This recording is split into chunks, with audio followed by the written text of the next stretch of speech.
Hey everybody, and welcome back. In this video, I sit down and have a nice video chat with Simon Stevens, the owner of Inception Designs.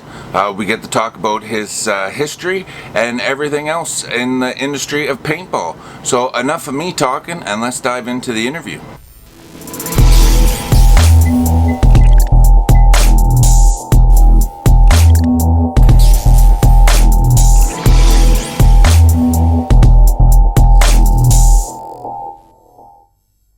Hey everybody, and welcome back. Today I have an interview with Simon from Inception Designs. Simon, thank you. Welcome to the channel. My pleasure. Got a couple questions for you. Did an interview with Sean before from ntensitycustoms. They're along the same questions, but more based towards you. The first question I got is, give us a brief history of you in the sport of paintball, as in playing and business-wise. A brief history may not be that easy. I've been around a while. I first found out about paintball when I was 14 years old, and I was walking to school from the bus stop, and it was raining, so I ducked into an English magazine store called W.H. Smith, and there was a paintball magazine there. And so I stopped to read the magazine while it was raining, and then barely made it to school because I was so amazed by this game called paintball. And I started buying every magazine I could. And in England at the time, you had to be 16 years old to play. So I waited for 2 years. I bought every magazine I could get my hands on, and I actually played for the first time on my 16th birthday. And was hooked. 2 weeks after that, I bought my first paintball gun. 2 weeks after that, I joined a team, and then a couple of weeks after that, I actually played my first tournament, and I still had no idea what I was doing. But I vividly remember the first couple of games I played, and it was actually just my birthday, just over a month back, 2 months back. Wow, time flies. And I celebrated 30 years of paintball, so I just turned 46. In those 30 years of paintball, I started out as a player. I started enjoying playing European events, and then I started enjoying playing events across the world. When I first started playing, the equipment wasn't very good. And as a young budding engineer, when I broke something and I couldn't buy a replacement, I made my own stuff. And so at 16 years old, I made my first piece of paintball equipment, which was actually a grip frame for my then Montmiel XZ1 semi-automatic gun. And then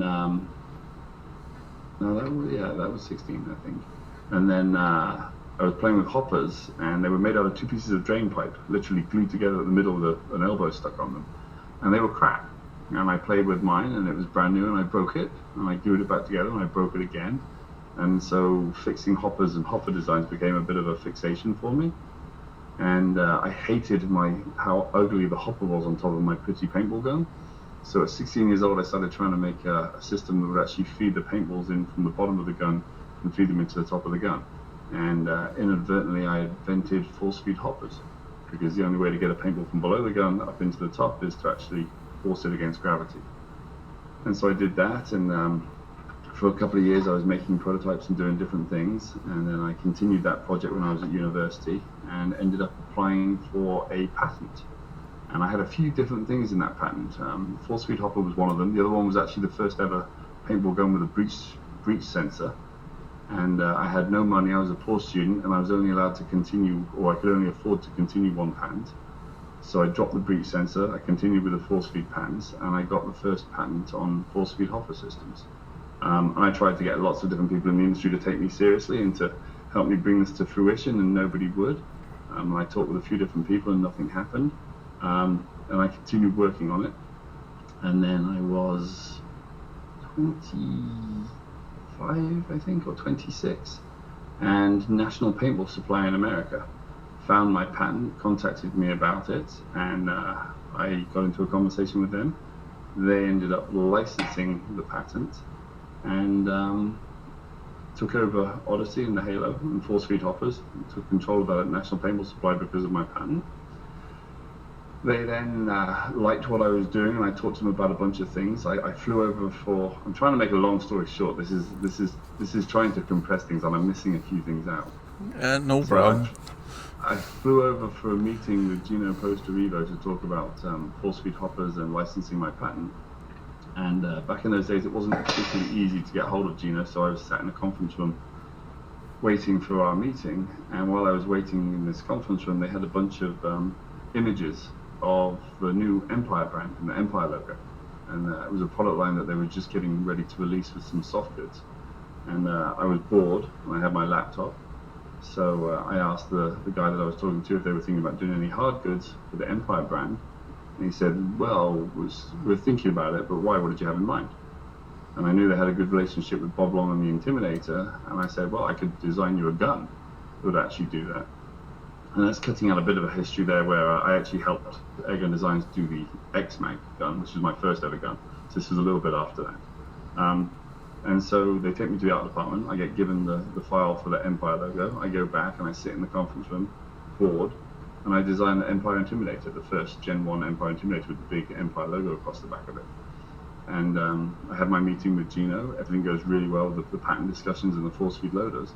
And I turn my laptop around and I say, hey, you should think about doing something like this for your new brand. And he was like, whoa, can you make that happen? And I'm like, well, put me in touch with the guy that's actually doing the machining and the manufacturing, and I can make it happen.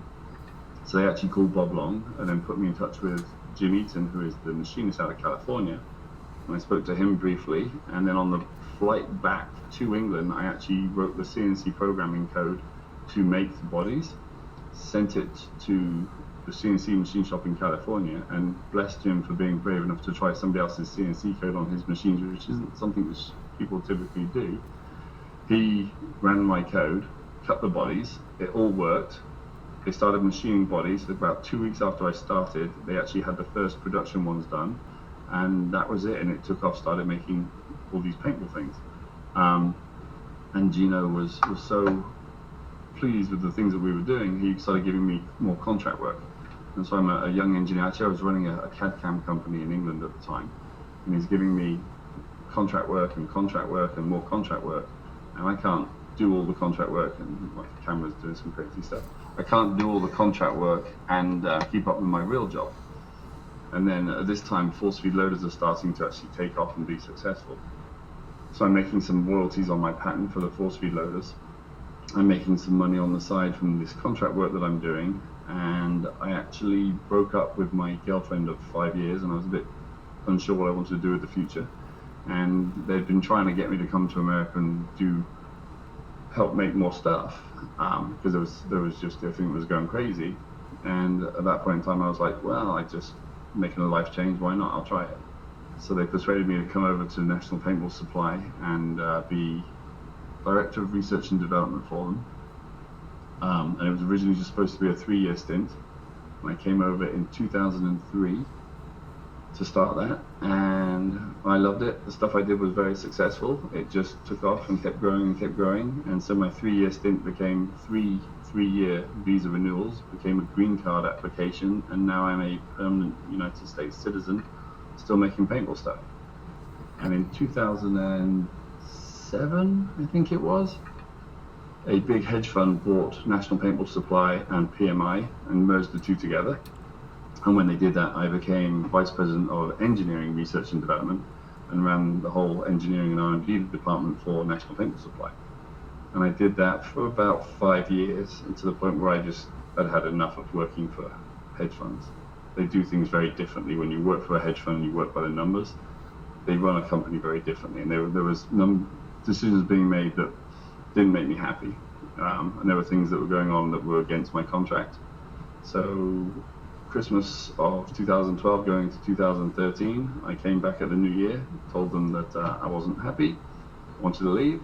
We negotiated my leaving. They managed to finish it within, I think, about 5 hours of my deadline. And I left with no non-compete, a bunch of money, not everything they owed me, but some of the money they owed me, and started Inception Designs. And then since Inception Designs, I've been free to run my company however I want to do, make my own things, live my life, and keep going forwards. So that's making a lot of complex stuff as quick as I possibly could with the most important details, but I've missed out a lot. Yeah, I knew a lot of your history, but I definitely did not know about 90% of that. That's for sure. There's a lot that was missed out in that. One of the amazing things about working for National Paintball Supply, and I resisted it for probably a year and a half, and I resisted working for some other companies in paintball. The reason I chose to work for National Paintball Supply is literally at that point in time they were the 800-pound gorilla. They had the power, they had the resources, and I made a decision that if I was going to come into paintball and work in paintball, I wanted to be able to do and have the biggest impact on the sport that I possibly could, on the sport that I love. And National Paintball Supply was without a doubt the way to do that. They didn't really have engineering, they didn't really have an R&D department at that time. And so if I was going to come in, they had the resources, they had the power, and it would be the biggest opportunity for me to make a difference. And that's literally what happened. They had so many brands that I was able to work on products, all the way from barrel plugs to goggles, to guns, to everything in between. And I worked on a huge range of products. I think at this point in time I have somewhere between 26 and 28 patents in my name. And all but 2 of those were started at National Paintball Supply and then Key Action Sports. So I got an opportunity to do a lot of innovative things on a lot of different areas. Yeah, holy cow. That's that's definitely leaving your footprint on paintball. That's for sure. It's kind of, because I've had some fairly fundamental things that I've done, it's actually relatively difficult at this point in time to play paintball without having or using something that I've had an influence on. Yeah. One of the most important things I did was the safety valve, which is in 2004 there were 2 people unfortunately that were killed by paintball tanks. The tanks unscrewed from the regulator and jettisoned like a jet engine and hit people in the head. And so I designed and invented a system that actually means you can't unscrew the tank faster than it can vent all the gas that's inside it. So there's no way you can create a rocket by unscrewing a tank from the gun. And it's hard to prove a negative, but I don't believe there's been any deaths since that system was implemented from an impact from a tank.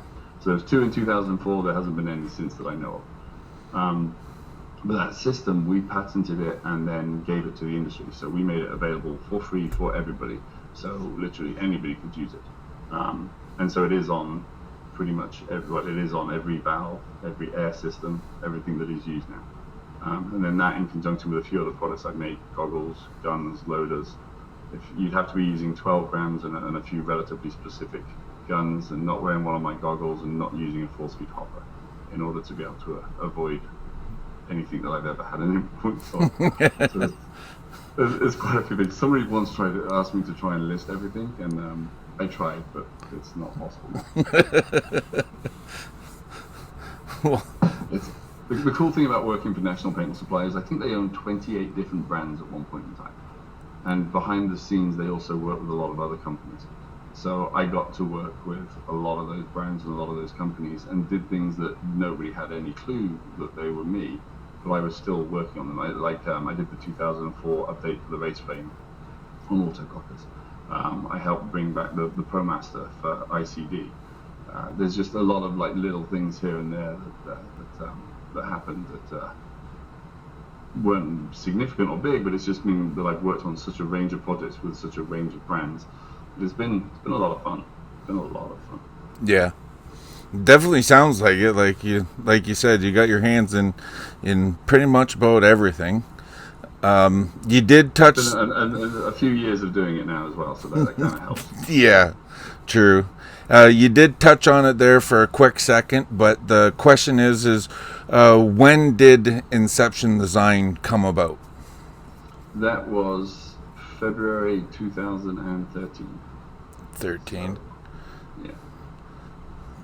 And the big question is why Autocockers, pumps, and then parts for them and not go the electronic route? Well, when I first started Inception, we were doing parts for electronic guns. We did things for the Axe. And the Axe was one of the guns that I did at Key Action Sports. And we'll do a sidebar if I want to. This is a good story, actually. We'll talk about the Axe. So when I did the Axe and I designed the Axe, there was a problem with the Axe in that, and this is one of the reasons why I ended up leaving Keys. This is why it's kind of relevant. There was a problem with the Axe in that the original design, if you undid the rear bolt screw, you could actually blow the bolt system out back of it. And it happened in testing, and it smacked somebody in the goggles, and everybody got a little bit upset about it. And the then CEO of the company just killed the project completely. And so the axe was done. It wasn't being developed anymore. There was no time to work on it. And they were, at that point in time, they were concentrating on the mass market. So the stuff going into Walmart, Kmart, that kind of thing.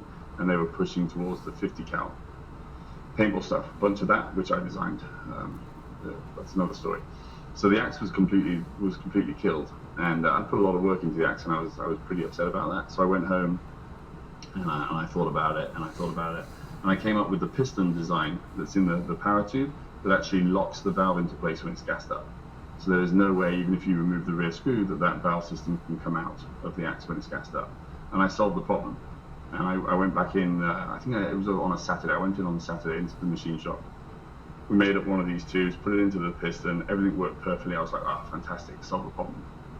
And I went into work on the Monday, and we had one of the board meetings, and I showed the CEO, and lots of people in the room were like really excited. Great, we get to continue on with the project.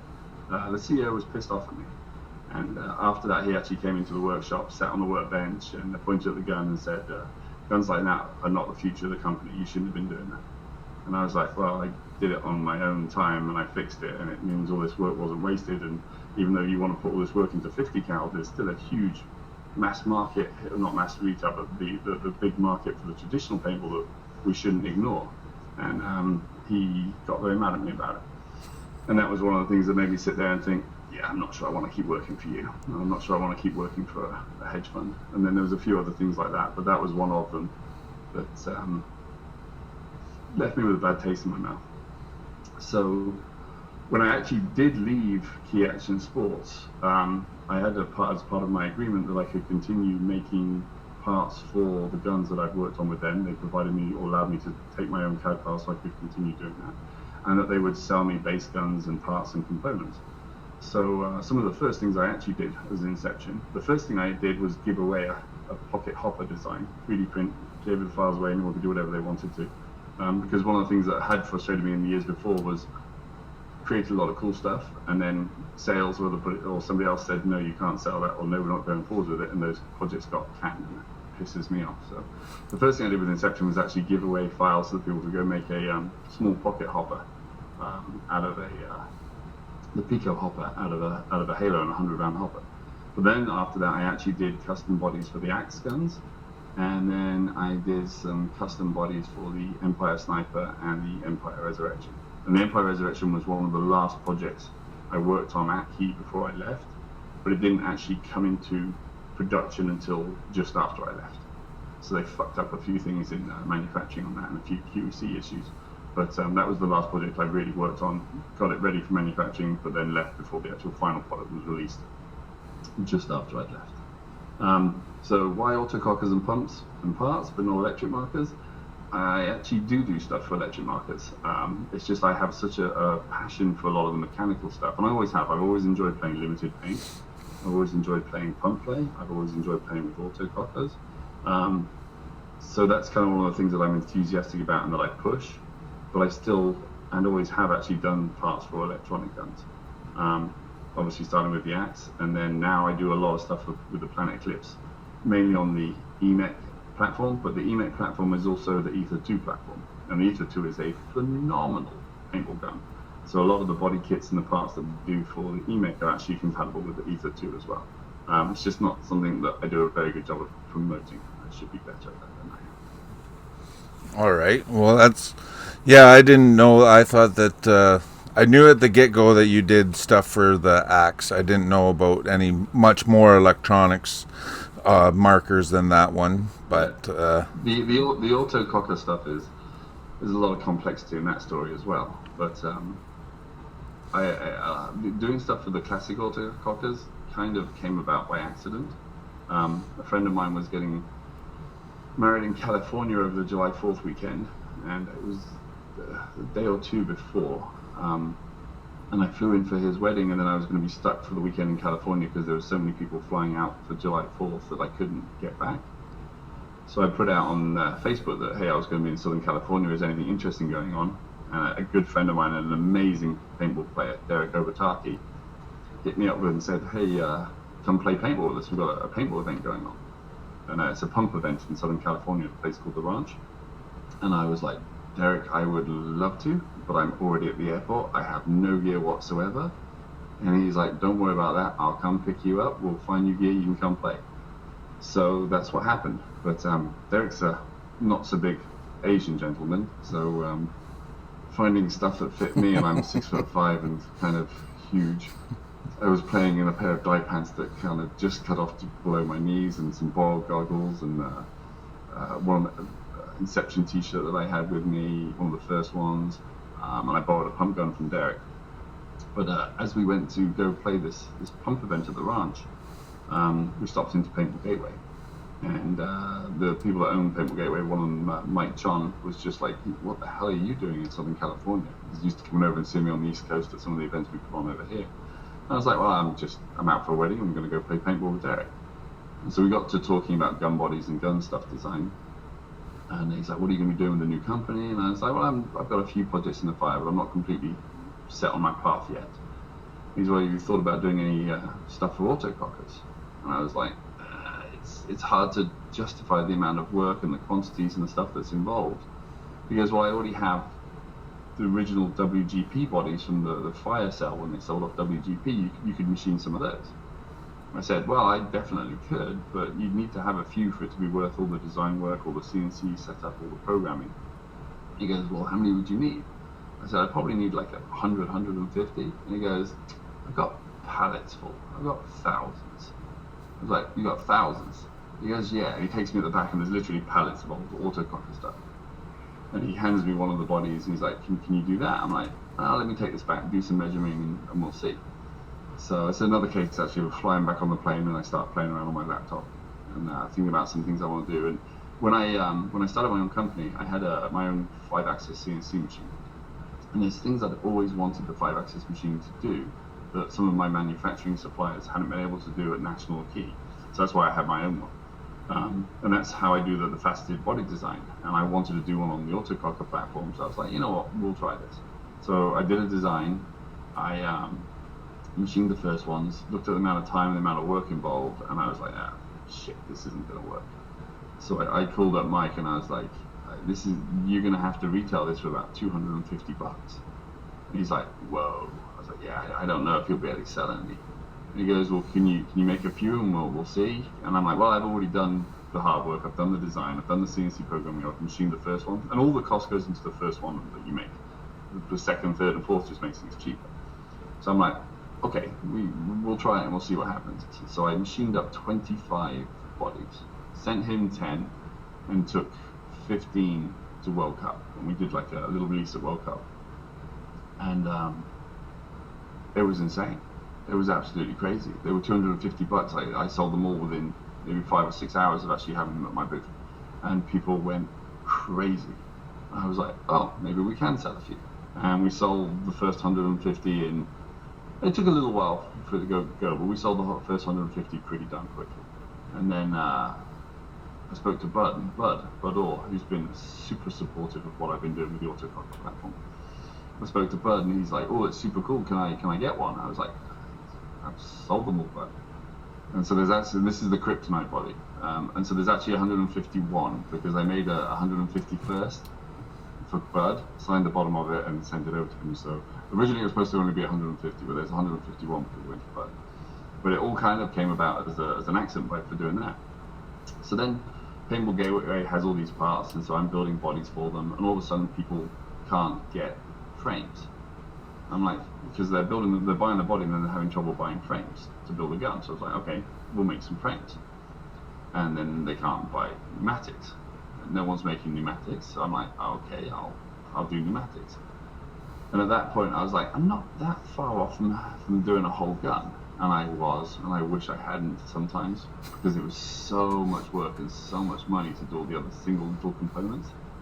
And I jumped in and I started making all the components so that I could do a full gun. And it was an obscene amount of work and investment. And at this point in time, people were still like, you're never going to sell Autococker parts. People don't want to buy Autocockers. It's just, nah, and people aren't interested. And I've got this group of people that are being hugely supportive, and they've been following me because of what I've done with the the first sets of bodies, and they've been buying the bodies, they've been buying the grip things, they've been buying some of the other components. I'm like, well, you know what, this is my company. Nobody gets to tell me what I'm going to do, so I did it. And lo and behold, people bought Autocockers again. And it brought back Autocockers, and it kicked the world off, and there's a lot of cool stuff happening because of it, and it's been a lot of fun. It's been an obscene amount of work. And the hard part about the Autococker is, without a doubt, in comparison to anything, it is the most expensive paintball gun to make. It is far more expensive than any electronic gun. It is far more expensive because of the number of components, because of the amount of skill that's required to build each of those components than to build a full gun. An Autococker is just simply more expensive than anything else in the industry by far. And there have been times where I haven't been able to sell an Autococker because I didn't have cocking knots. At one point I had $50,000 of cockers back ordered, and the anodizer screwed up the cocking knobs, destroyed them so the threads didn't work, and so I couldn't sell the guns. And it was like, and I had to machine more cocking knobs, have them anodized, and it held me up. I had about $50,000 worth of orders just waiting on cocking. And I'm actually in a similar situation right now where we don't have any cockers for sale right now, and we haven't for a little while, because there are so many components in an Autococker, and having them all made at the same time. I've typically made accessories, I made the parts, and I sell the parts while I'm trying to make enough to build a full gun, and I just haven't been able to keep everything in stock. So I'm not building full guns right now because I don't have all the parts in stock. We're working to fix that. I'm hoping sometime early to mid next year we will fix that and be able to offer full Autocockers and snipers again. But right now it's not because we don't want to, it's just because we're selling all of our accessories so quickly that I do a run of rams, I do a run of three-ways, I do a run of LPRs, I do a run of valves. Oh shit, I'm out of hammers. I do a run of hammers, now I'm out of LPRs, now I'm out of three-ways. Okay, so I do the three-ways, do the LPRs, oh now I'm out of hammers again. It's like, I just haven't been able to keep everything in stock. And we've added a few other product lines that have been really fun. The stuff we're doing with Planet Eclipse has been awesome, and we got a good support for that. And we're a small machine shop. We only have a few employees. We work our butts off, and it's just hard keeping up with everything. So right now, I don't have any cockers or pumps in stock, even though I would like that. Yeah, and I definitely say with the rebirth of the cocker and the mechanical, it definitely was the rebirth of the 10-man events, because they seem to be popping up left, right, and center nowadays too. There's been a lot of factors that I think will rebirth of 10-man. One thing that I learned from doing the cocker stuff is I don't think that the love of it and the interest ever went away, but there wasn't so much opportunity for people. So I mean, I was still building a lot of pump stuff even when everybody told me the pump was dead, and that's why we did the Empire Sniper. It's why I did the rebirth of the Sports Shot Hopper and things like that. And because there's always been a following for it, so it kind of went away, and there was no 10-man events, but there was a lot of people that were still enjoying playing competitively in the woods. And there was the before the UWL, the SPPL, and there was something else before that as well. So there were people still playing as groups in the woods. But I think the resurgence of the Autococker, a little bit of the Fight Club thing, a whole bunch of people that were still passionate about it coming together that really kicked it off. I mean, there was a few things. Jerry Bourne's events up in the Woodsball World Cups. There was a few different things. It wasn't just the Autococker coming back, but the Autococker coming back was definitely a fun part of it. Oh yeah, that's for sure, because I've played a couple 10-mans now, and it's a lot of fun. I love it. It is. It's just, if you haven't played it, it's something that you have to experience. Honestly, playing paintball, you have to experience the 10-man event. The 10-man is fantastic because it accommodates a lot broader group of people. So it doesn't matter if you're older or you're overweight or you're a little bit slower. If you've got a brain or you can play a certain way, you can play 10-man and you can be an absolute important part of your team. If you're a new player and you step onto a 10-man field and you don't do everything quite right, it's not as a detriment to the team as if a new player is playing in a 5-man X-Ball game, you lose a player off the break, it's a huge disadvantage, already 20% down. On a 10-man field, that player can actually make a bunker, make a second bunker, shoot his gun, be involved, and it's just so much more accepting of everybody. And I see a lot of parents playing with their kids now, which is absolutely the coolest thing ever. And you see people I haven't seen in 15, 20 years come back and start playing again and absolutely love it. And some of them, I see people playing with their grandkids. There are people playing with their sons and their daughters. And it's just, that doesn't really exist in other levels of paintball. of competitive paintball, rather. It does in the big games and the scenarios, but not in the competitive side. But it's happening in the 10-man, and those guys are making stories, they're having great times, they're making memories, and it is just, I think it is so healthy for competitive paintball. It's making it more accessible for people, it's bringing people back in, and it's just brilliant. Yeah, 100%. I couldn't agree more. Yeah, I couldn't agree more at all. And it's a lot of fun. It's a lot of fun. Oh yeah, it's a lot of fun. Smiles on people's faces as they're playing some of these big 10-man events. It's just been phenomenal. Yeah, especially playing against the pros, because I know there's a little bit of controversy this year with the pro division and everything in 10-man, but it's still a lot of fun that you can Joe Blow off the street. You can be playing against a pro team in the bush. Yeah, so. you can have my exclusive on this. I'm actually disappointed with the way that the 10-man decided to limit the pros in the pro division. If it's going to be pro, then it's run what you brung as pro. I'm not a fan of then saying, okay, you can only have so many pros in the pro division. Not a big fan of that, but it's the way it's gone, so we'll see how it plays out. Yeah, exactly. Have to see how it goes. The next question, do you go to events and vendor? And then, of course, the big question about it is, when you do vendor, do you supply tech support? We do go to events. Depends on what the event is. A lot of the time I'm working and supporting the event, but sometimes we actually close the booth and I go play. Or if I have enough people to support the booth, I'll leave them in the booth and go play as well. We do tech support. We are at the point now where we only do tech support on our products. If you have one of my Autocockers, it takes me about 3 to 5 minutes to fix and time one of my guns. It's super easy, super reliable. Whereas it can take an hour or more to work on one of the older guns. And so we'll always support our products. We'll always have spares and those kind of things. But if it's doing tech support for it, then it has to be one of our products, because quite simply don't have the parts and don't have the time to work on everybody else's stuff. And it's our products we'll always work on. Other people's stuff we don't do so much anymore. We used to do in the early days, but literally you could spend yourself a couple of hours working on one of these old guns and it just becomes a nightmare. Yeah. Well, it's good that that is one of the companies that you stand behind your product, that you're there to tech it. And 100%. Yeah. Well, one of the reasons I stand behind my products is I stand beside the players and I stand opposite them as well. And it's really hard to be on a field shooting with somebody or getting shot at if you don't stand behind the product that they're using. So I know as a player, I mean, I've been a player for 30 years. I know exactly as a player what it means to actually have your equipment working and have people that you can trust to be there to support it. So it means a lot to me. It's actually one of the reasons why I love the relationship I have with Planet Eclipse. They are, without a doubt, the #1 company in this industry. And the thing that they do far, far better than anybody else is they support their customers. They're just fantastic. And I love working with them and I love working on their products, and it's just super cool. Perfect.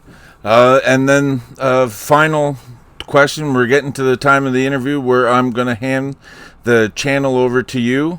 Where can people find you on the internet, on social media, YouTube?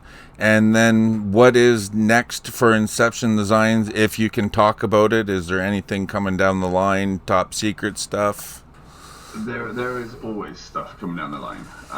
One of the things that I talk about when people ask me is I quite honestly have about 3 years worth of projects already in process. So I have a list of projects. I have some things that are long-term projects that might take a year or 18 months to get to fruition. I have some projects that are 2-3 months, and I have years worth of work actually in process already. So there's a lot of new stuff coming. Some of it is difficult because it needs significant amounts of resources. So I have to build the company. I have to sell products to be able to fund doing the new products. So literally anybody that buys something from me, you are helping me create the next generation of things that I'm working on. And some of that's very decisive.